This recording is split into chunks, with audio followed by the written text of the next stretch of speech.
when you, so for this workshop, I've been back to the National Library and see very precisely the way the plates are in the manuscript. They were not on art, so they are from 1764. And my idea is that it was a true trestle board, you know, because we have some example of trestle board of 5 degrees. As trestle board of 5 degrees were for few small cycles, and sometimes it's quite complicated as design. They are usually done on large paper, but a paper, not a true trestle board. And so maybe we can have a look in the museum on the first trestle board of the Royal Secrets. Anyway, it's a drawing from 1764. Now it's nearly sure. Wow. How do you translate wow into French? Wow. Wow. Wow. I can say What's your schedule? Well, here, I made a comment to someone that this is like a 3-ring circus, because you've got the train dogs over here, you have the lion act in the middle, you have the jugglers over here, and all of a sudden someone is looking at this, and someone, this is the excitement is electric. We have the 1783 manuscript. Amy has brought high-resolution images. Alas, we don't have the manuscript, but we can view the entire thing, and so probably what we'll do tomorrow morning is huddle around the screen, and then we can step through and look at it.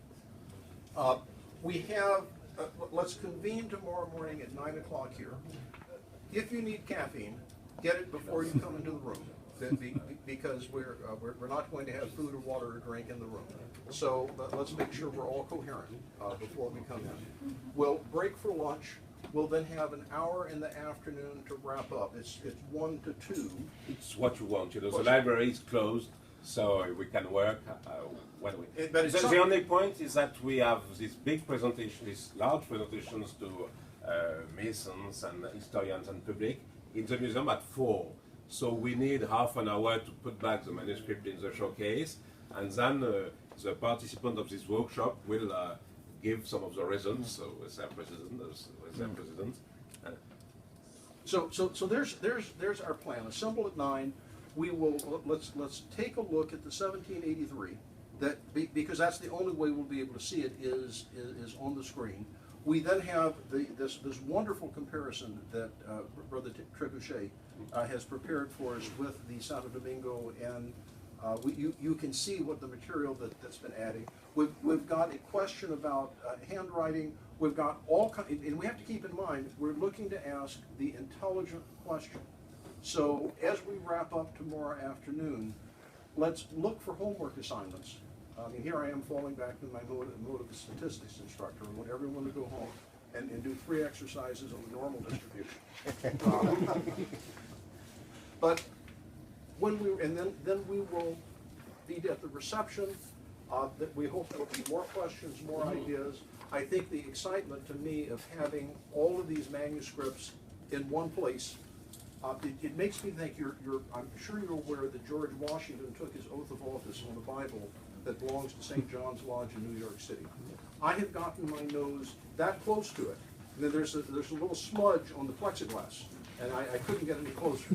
So when we're down in the museum and the exhibit, you will be able to get your nose that close to and so there'll be little smudges on the glass where everyone has tried to look.